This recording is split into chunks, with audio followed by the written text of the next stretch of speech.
Hello everyone, good morning. आप सभी का बहुत बहुत स्वागत है दिशा पब्लिकेशन के यूट्यूब चैनल पर। Welcome all of you.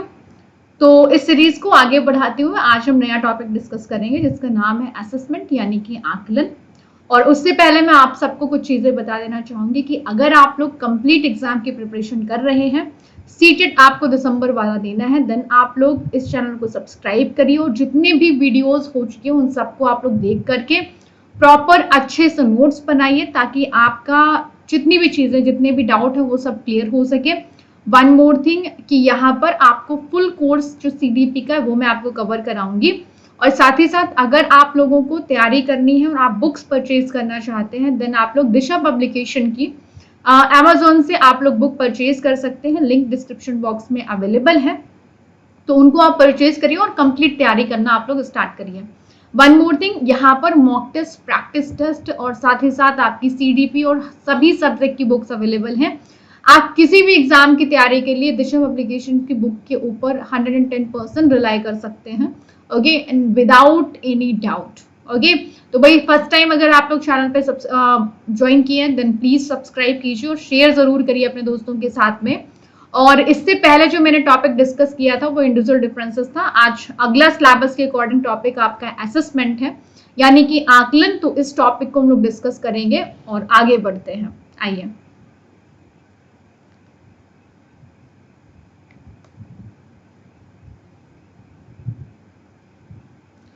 चलिए, तो सबसे पहले हम बात करेंगे, देखिए आकर के अगर हम असेसमेंट यानी कि आकलन के बारे में बात करें तो जो असेसमेंट है इसका मेन पर्पस क्या है ना। कुछ ऐसे भी क्वेश्चन बनते हैं, या असेसमेंट हम क्यों करते हैं, समेटिव असेसमेंट क्या है, फॉर्मेटिव असेसमेंट क्या है। अगर आप लोगों ने प्रीवियस ईयर पढ़े होंगे तो वहां आपने इन क्वेश्चंस को देखा जरूर होगा। ओके, तो देखिए आकर के असेसमेंट या जो हम आकलन करते हैं बच्चों की परफॉर्मेंस का, है ना, कि बच्चा किस तरह से कर पा रहा है, बच्चा कितना सीख रहा है। तो इन सब चीजों को डिफाइन करने के लिए हम असेसमेंट करते हैं, ना कि उनको लेबल करने के लिए कि भाई फर्स्ट पे है, सेकंड पे है, थर्ड पे है।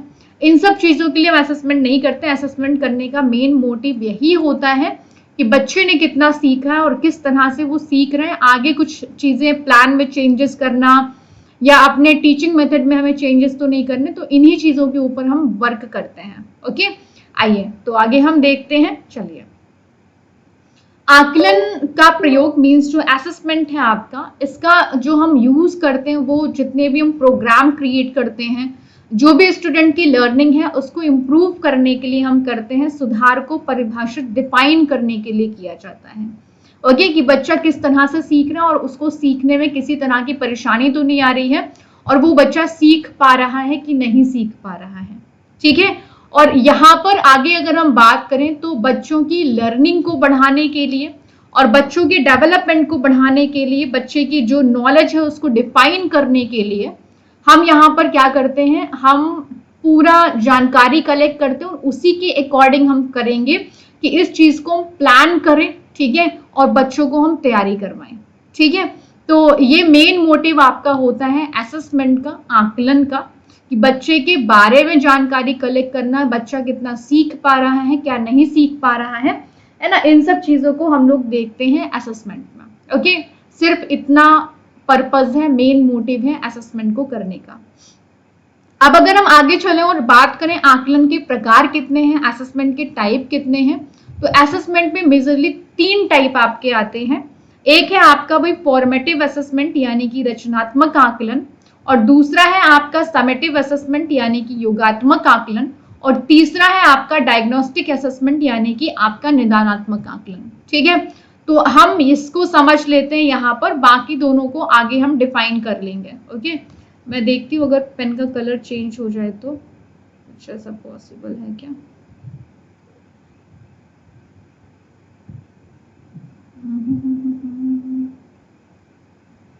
आई गेस ऐसा कुछ पॉसिबल दिख नहीं रहा है मुझको, क्योंकि ब्लैक पे रेड आई गेस आपको भी समझ नहीं है। क्लास को आप लोग प्लीज शेयर कर दीजिए एक बारी।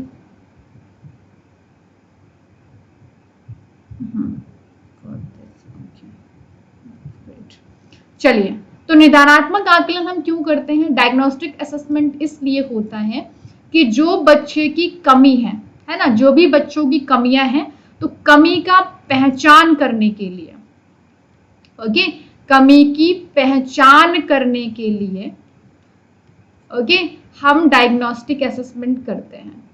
एक आपका असेसमेंट होता है जिसे हम जानते हैं रेमेडियल असेसमेंट, यानी कि उपचारात्मक आकलन के नाम से।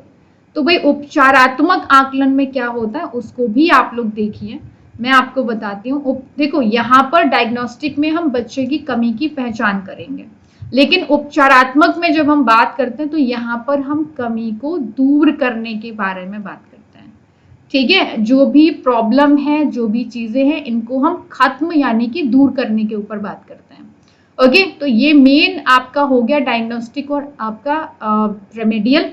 जो प्रश्न पूछे जाते हैं वो बेसिकली फॉर्मेटिव और समेटिव से क्वेश्चन ज्यादा आपको देखने को मिलते हैं।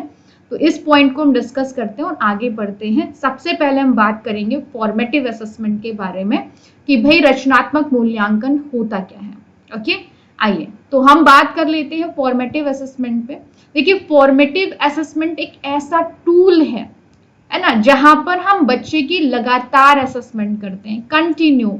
मतलब ऐसा नहीं है कि हम यहाँ पर कभी असेसमेंट कर रहे हैं, कभी असेसमेंट नहीं कर रहे हैं, या एंड ऑफ ईयर असेसमेंट कर रहे हैं, या हम वहां पर सेमेस्टर वाइज असेसमेंट कर रहे हैं। तो ये चीजें इसमें नहीं होती हैं। यहाँ पर सीधा सीधा हम देखते हैं कि भाई बच्चे का लगातार असेसमेंट हो, ठीक है। तो उन चीजों के ऊपर यहाँ पे फोकस किया जाता है, ओके। आइए तो बेसिकली फॉर्मेटिव असेसमेंट एक ऐसा टूल है जहां पर बच्चों की प्रगति की निगरानी के लिए इसको हम यूज करते हैं, ठीक है। मतलब स्टूडेंट की जो सफलता है या कितना वो प्रोग्रेस कर रहा है, तो उस चीज को हम मॉनिटर करते हैं फॉर्मेटिव असेसमेंट में, ओके। और फॉर्मेटिव असेसमेंट हम कोई भी करें, जब कभी भी कर रहे होंगे, तो कभी भी बच्चे को हम वहां पर डरा धमका करके असेसमेंट नहीं करते हैं कि हम ये चीज नहीं करें, है ना, ये करो नहीं तो ऐसी कुटाई हो जाएगी, वो करो नहीं तो ऐसे पिटाई लग जाएगी, है ना। तो ऐसे नहीं कर सकते हम बिल्कुल भी, क्योंकि ये चीज गलत हो जाती है, ठीक है। बेसिकली फॉर्मेटिव असेसमेंट में हम ये चेक करते हैं कि हम सीखने की योजना क्या बनाई जा रही है और इसमें कुछ हमें इम्प्रूव तो नहीं करना है, कुछ चेंजेस तो नहीं लेकर के आने हैं। तो ये चीज हम चेक करते हैं, ठीक है। और यहाँ पर फिर एक फीडबैक हमको मिलता है, वो फीडबैक हमारे बच्चों के भी काम आता है, स्टूडेंट को भी फीडबैक मिलता है टीचर के थ्रू, टीचर को भी फीडबैक मिलता है उनकी प्लानिंग के ऊपर बच्चों के थ्रू, कि कहीं हमें कुछ चेंजेस तो नहीं लेकर के आने हैं, है ना, कुछ बदलाव तो नहीं करने। तो वो चीजें यहाँ पर होती हैं, ओके। तो भाई दोनों के फीडबैक के तौर पे ये काम करता है ताकि हम अपनी जो इफेक्टिवनेस है उसको इम्प्रूव कर सकें, ओके। अगला है ये छात्रों के बीच सीखने के अंतराल की पहचान करने, उन्हें ठीक करने के लिए किया जाता है। इसका मतलब यहाँ पर क्या, देखिए आकर के बच्चों की लर्निंग में इनकेस अगर कोई भी गैप आ रहा है, बच्चा सीख नहीं पा रहा है और उसको प्रॉब्लम फेस कर रहे हैं, तो उस चीज को हम ठीक करते हैं, उस चीज को हम सुधारते हैं असेसमेंट के थ्रू, ठीक है। ना कि उसको हम पास फेल या ग्रेड दे देते हैं, तो ऐसा नहीं करते, हम उस चीज को इम्प्रूव करते हैं।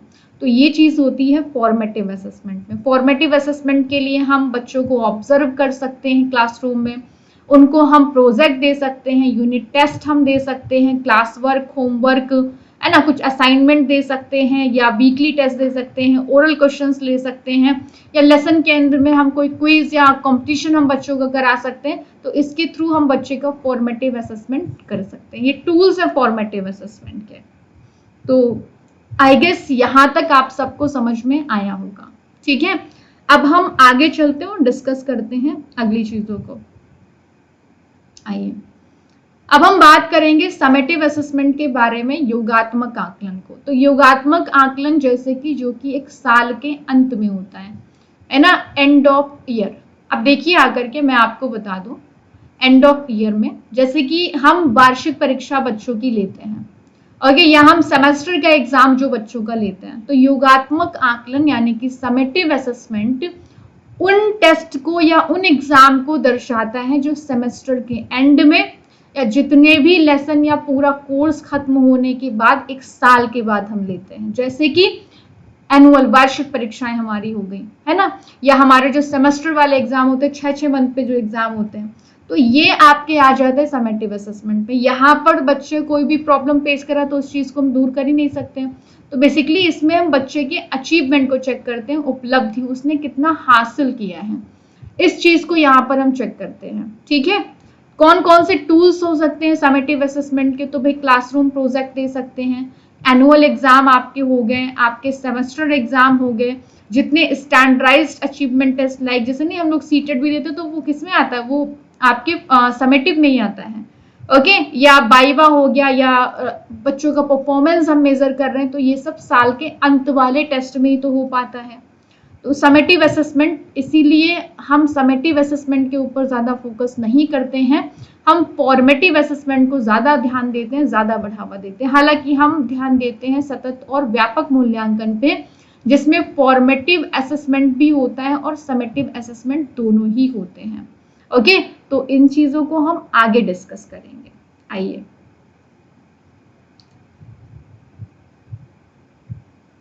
चलिए देखिए आकर के ये समेटिव असेसमेंट में ही आपके आते हैं। कभी कभी क्या लास्ट सीटेट पे यहाँ से क्वेश्चंस आपके पूछे भी गए हैं, तो इनको देख लेना है। देखिए, अगर हम सबसे पहले बात करें क्राइटेरियन रेफरेंस असेसमेंट, तो इसमें एक मानदंड होता है आपका, एक क्राइटेरिया फिक्स होता है कि उसी के बेस पे आपका असेसमेंट किया। जैसे कि मान लीजिए 33% पे आपको मतलब ये डिसाइड होगा कि आप पास हुए या फेल हुए। ओके, 60% पे आप फर्स्ट डिवीजन होंगे। तो भाई एक क्राइटेरिया होता है जिसपे आपका असेसमेंट किया जाता है। अब हम बात करें सेल्फ रेफरेंस, तो इसमें तो हम सेल्फ असेस करते हैं अपने ही रिजल्ट के थ्रू। नॉर्म रेफरेंस टेस्ट में क्या होता है? तुलना करी जाती है एक बच्चे की दूसरे बच्चे के परफॉर्मेंस के साथ में। जैसे कि फर्स्ट पे ये आए हैं, सेकंड पे बी आया है, थर्ड पे ये आया है, तो एक कंपैरिजन हो जाता है यहाँ पर। तो तुलना जो वर्ड लिखा होगा, तो यहाँ पर हम नॉर्म रेफरेंस के बारे में बात कर रहे हैं, और जहां पर आपको ऑप्शन में परसेंटेज ऐसा कुछ दिखे, वहां पर हम क्राइटेरियन के बारे में बात कर रहे हैं। ओके, तो ये पॉइंट आपको ध्यान देने हैं। ठीक है, आगे आइए।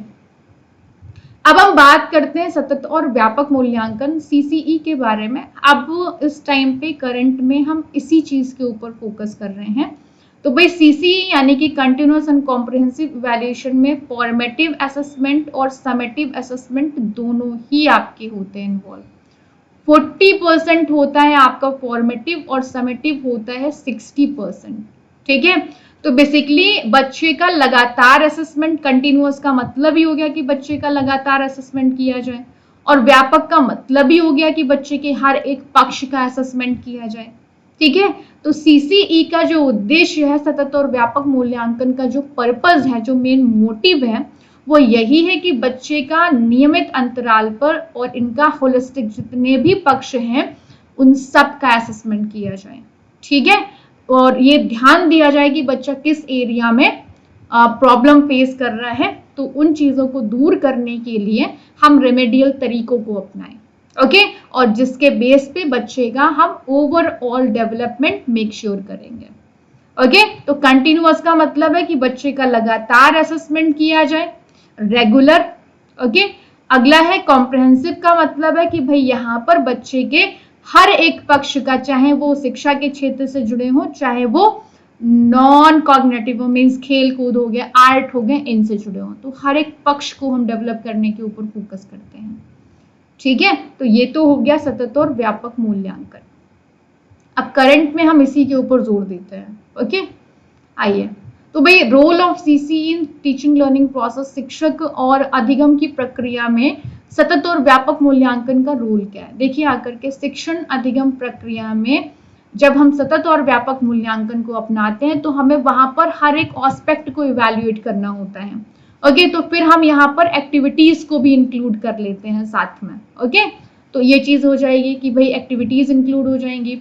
अगला है अलग अलग तरह के हम टीएलएम भी फिर यूज करना स्टार्ट करेंगे, जो टीचिंग लर्निंग मटेरियल आपके होते हैं, जिससे बच्चा और अच्छे से लर्न करेगा। ठीक है, और टीचर जो है बच्चों के हम परफॉर्मेंस को मॉनिटर भी कर पाएंगे, लेकिन कभी भी किसी भी तरह का नेगेटिव कमेंट हमको नहीं करना है, क्योंकि उससे फिर बच्चे का मोरल डाउन हो जाता है। ओके, नेक्स्ट पे आइए भाई। प्लीज आप लोग क्लास को शेयर करिए और चैनल को पूरा शेयर करिए। बाकी बुक्स के लिए आप लोग दिशा पब्लिकेशन की बुक परचेज कर सकते हैं सीटेट के एग्जाम के लिए। Amazon एंड फ्लिपकार्ट बोथ पे अवेलेबल है। ओके, तो उनको आप लोग ज्वाइन कर लो, सॉरी ले लीजिए, परचेज कर लीजिए। लिंक आपको डिस्क्रिप्शन बॉक्स में दिया गया है, वहां से आप इनको डायरेक्ट परचेज कर सकते हैं। ठीक है, चलिए तो अब हम बात कर लेते हैं आगे। हाँ, छात्रों की विशेष क्षमताओं को पहचाना जाए, मतलब जो बच्चे हैं इनकी जो भी एबिलिटीज है इनको भी रिकॉग्नाइज किया जाए और उन चीजों को इनकरेज किया जाए। ठीक है, ताकि वो अपने जो और भी टैलेंट है इनको और इनहेंस कर सके। ओके, तो इस चीज के लिए भी हम ध्यान देते हैं। अगला है उनके परफॉर्मेंस को हम रिस्पॉन्स भी करें, है ना, प्रॉपर एक फीडबैक दिया जाए उस चीज के ऊपर और उनकी परफॉर्मेंस को हम एसेस भी करें। तो यही एक मेन रोल होता है सतत और व्यापक मूल्यांकन का टीचिंग लर्निंग प्रोसेस में।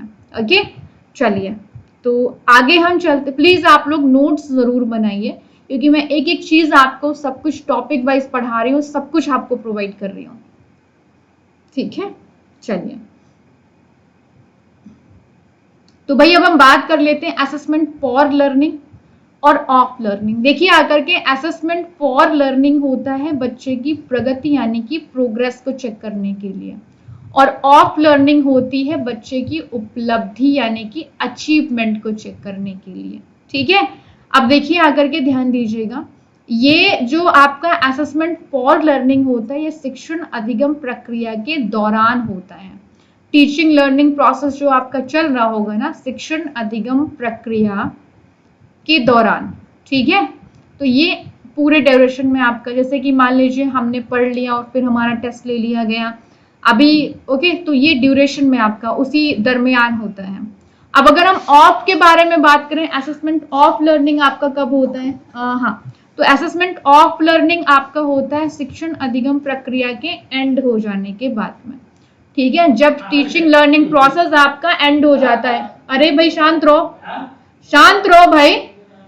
हाँ, तो जब टीचिंग लर्निंग प्रोसेस आपका एंड हो जाता है, सॉरी फॉर डिस्टर्बेंस, ओके, हाँ, तो इसके एंड में आपका होता है, ओके, शिक्षण अधिगम प्रक्रिया के अंत में। ओके, चलिए जैसे कि अब देखो एग्जाम्पल एक लेते हैं। मान लीजिए कि हम बच्चों को फील्ड ट्रिप पे लेकर के जा रहे हैं और हम फिर उसी ड्यूरेशन में उसी टाइम पे हम बच्चों से क्वेश्चंस पूछें कि उन्होंने क्या देखा है, उन्होंने क्या ऑब्जर्व किया। तो ये है असेसमेंट फॉर लर्निंग।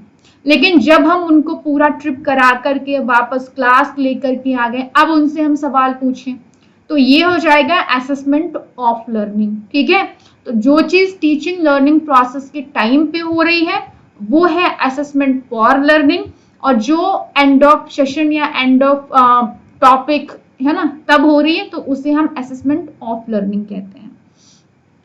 तो यहां से क्वेश्चंस पूछे जाते हैं, बहुत ज्यादा पूछे जाते हैं, इंपॉर्टेंट है आपके लिए। ठीक है, अब हम बात करते हैं सीखने के रूप में मूल्यांकन। असेसमेंट एज लर्निंग क्या होता है? देखिए असेसमेंट एज लर्निंग में यहाँ पर बच्चा सेल्फ असेसमेंट करता है ना, जहां पर बच्चा स्वयं का स्वयं से असेसमेंट करेगा, ओके, खुद से, तो इसे हम असेसमेंट एज लर्निंग या इसे हम सीखने के जैसा कुछ भी मेंशन हो सकता है वहां पर, तो इसे हम कहते हैं असेसमेंट एज लर्निंग। जैसे कि हम क्विज कर रहे हैं तो वहां पर खुद को समझ रहे कितना कर पा रहे हैं, कोई मॉक टेस्ट सॉल्व कर लिया तो उसमें हम समझ रहे हैं कि हमने कितना किया है, तो यही चीज आपकी है असेसमेंट एज लर्निंग। ठीक है, जहां पर हम सेल्फ के ऊपर फोकस करते हैं, ओके, और सेल्फ असेसमेंट करते हैं, खुद से खुद का असेसमेंट किया जाता है। ठीक है, तो ये है असेसमेंट एज लर्निंग। अगला है assessment in learning. In learning होता है जैसे कि मान लो हम टॉपिक पढ़ा रहे हैं और हम उसी बीच में आपसे कोई क्वेश्चन पूछ दें आपको मोटिवेट करने के लिए। ठीक है, तो इसलिए आपका होता है असेसमेंट इन लर्निंग। हालांकि आप फॉर, एज और ऑफ के ऊपर ज्यादा ध्यान दीजिए। ठीक है, इनसे क्वेश्चंस पूछे जाते हैं, बाकी इससे तो नहीं देखने को मिलेगा। ओके, अगला हम बात करते हैं सॉरी स्कूल बेस्ड असेसमेंट के बारे में कि स्कूल बेस्ड असेसमेंट क्या है। देखिए आकर के, जैसे कि मान लीजिए आप किसी एक टीचर के साथ में काफी फेमिलियर हैं या उसी से आप एक ही उस सब्जेक्ट को पढ़ते हैं, तो वो चीज वहां पर एक बॉन्डिंग क्रिएट हो जाती है हमारी उसके साथ में, तो है ना, उसी के साथ में फिर हम डिस्कस करते हैं।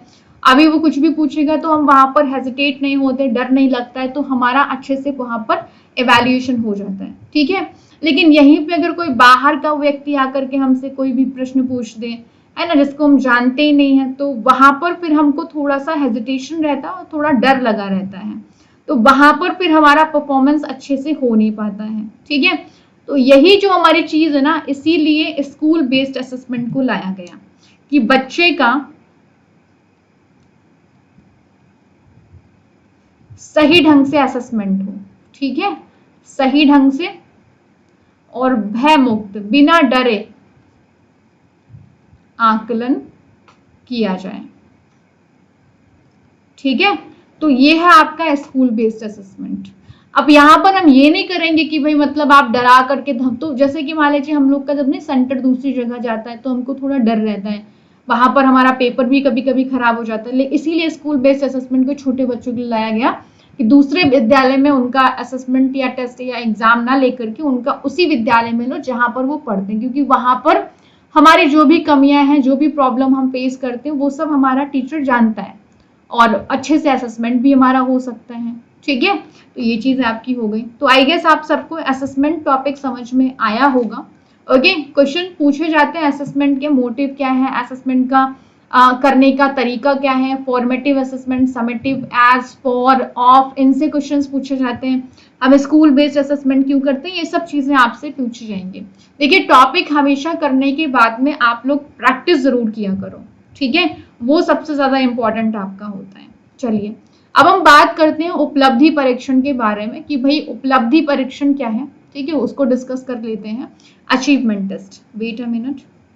ठीक है, तो अचीवमेंट टेस्ट में क्या हम चेक करते हैं, आपने कितना अचीव किया है। ठीक है, आपकी उपलब्धि, आपने कितना बेसिकली सीख लिया है। ओके, कितना सीखा, कितना गेन किया आपने, तो इसी चीज को हम चेक करते हैं किसमें, अचीवमेंट टेस्ट में। बेसिकली ये दो तरह के होते हैं आपके, एक शिक्षक निर्मित होता है जो आपका क्लास टीचर बनाता है या टीचर आपका बनाता है, एक स्टैंडर्डाइज्ड होता है। टीचर वाला थोड़ा सा फ्लेक्सिबल, आप ही के अकॉर्डिंग, आपके नॉलेज के अनुसार होता है। और स्टैंडर्डाइज्ड भाई जो टेस्ट है, ये देखिए सीटेट के एग्जाम में ये पॉइंट नेगेटिव होते हैं, आप जहां भी इसको देखेंगे आउट कर देंगे। ठीक है, क्योंकि मानकीकृत परीक्षण ना हर एक बच्चे के लिए नहीं होता है, कुछ बच्चे हो सकते हैं वीक होते हैं, कुछ बच्चे होशियार होते हैं, लेकिन मानकीकृत परीक्षण सबके लिए एक जैसा ही होता है। ठीक है, तो वहां पर वो इंडिविजुअल डिफरेंसेस का ध्यान नहीं रखता है। जैसे कि सीटेट का एग्जाम हो गया, अब पता नहीं किसने कितना पढ़ा, कौन किस तरह से कर पाता है, लेकिन वो पेपर तो सबका सेम रहेगा। तो स्टैंडर्डाइज टेस्ट के ऊपर इसीलिए हम फोकस नहीं करते, ना ही इस तरीके को यूज करते हैं बच्चे का असेसमेंट करने के लिए। ओके, तो एक जो अच्छा परीक्षण होगी उसकी कुछ फीचर्स होंगे, उसकी कुछ क्वालिटीज होती हैं। कौन कौन सी क्वालिटीज है उनको देखते हैं। तो भाई इनमें वैधता होगी, यानी कि वैलिडिटी होगी इनमें।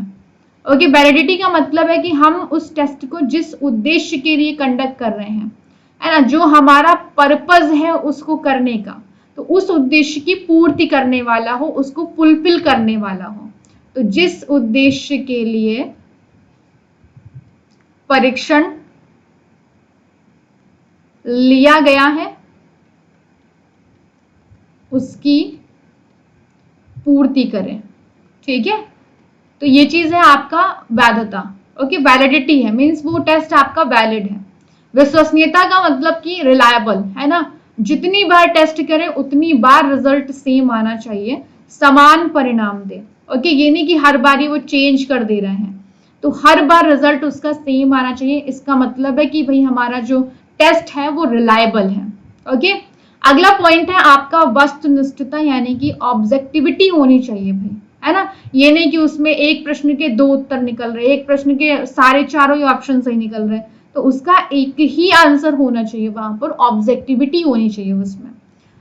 व्यवहारिकता होनी चाहिए, जैसे हम व्यवहारिक जीवन में यूज कर सकें। ये नहीं कि उसको करने से पहले हमको 100 बार सोचना पड़ रहा है, तो वो व्यवहारिक प्रैक्टिकल होना चाहिए। ठीक है, तो ये आपका जो असेसमेंट टॉपिक है एक बहुत ही इंपॉर्टेंट टॉपिक है, और साथ में इंक्लूड कर दिया मैंने उपलब्धि परीक्षण भी। इसके बाद नया टॉपिक आएगा, तो जाते जाते मैं आपको एक बार सारी स्लाइड दिखा देती हूँ और फिर हम आगे बढ़ेंगे, कुछ चीजें और हम डिस्कस करेंगे। ओके, देखिए आकर के बेसिकली इसमें हमने असेसमेंट का पर्पस, तो असेसमेंट का पर्पस यही है हमारा कि बच्चा कितना सीख रहा है, क्या सीख रहा है, वो चीजें सब चेक करनी, हमें प्लानिंग तो नहीं चेंज करनी, उन सब चीजों के ऊपर ध्यान देते हैं। नेक्स्ट पॉइंट है, हम फॉर्मेटिव असेसमेंट के बारे में बात करें तो बच्चे को लगातार मॉनिटर करते हैं फॉर्मेटिव असेसमेंट से बेस्ट होता है, क्योंकि हमें बच्चे के बारे में पता लगता रहता है। अगला है समेटिव असेसमेंट के बारे में, तो ये एंड ऑफ सेशन होता है, इससे बच्चे की उपलब्धि के बारे में हमें पता लगता है। हम इसको फ्रीक्वेंटली यूज नहीं कर सकते हैं, ठीक है। और अगला फिर हमने कुछ इनको डिस्कस किया हुआ था, ये बता चुकी हूँ मैं आपको। सतत और व्यापक मूल्यांकन से क्वेश्चंस आपके खूब पूछे जाते हैं, इंपॉर्टेंट टॉपिक है। सतत और व्यापक मूल्यांकन, सतत का मतलब ये कि आप लगातार असेसमेंट करें और व्यापक का मतलब ये कि हर एक एस्पेक्ट का असेसमेंट करें, ठीक है। तो ये है आपका continuous and comprehensive evaluation. Okay, अगला है कि role of CC in teaching learning process, तो इसको भी हमने प्रॉपर डिस्कस किया है। और इसके बाद में assessment for learning, of learning और एज लर्निंग, और साथ ही साथ school based assessment most important है। क्वेश्चंस आपको देखने को मिलेंगे, पहले इनकी प्रैक्टिस आप लोग जरूर करिए, ठीक है। प्रैक्टिस करेंगे तो उससे ये चीजें आपकी इंप्रूव हो जाएंगी, ठीक है। और फिर हमने उपलब्धि परीक्षण को डिस्कस किया कि उपलब्धि परीक्षण में हम क्या करते हैं। तो आप लोग इन सब के बढ़िया से साफ सुथरे नोट बना लो, क्योंकि मेरी राइटिंग तो अच्छी है नहीं तो उसके ऊपर तो जाना नहीं है।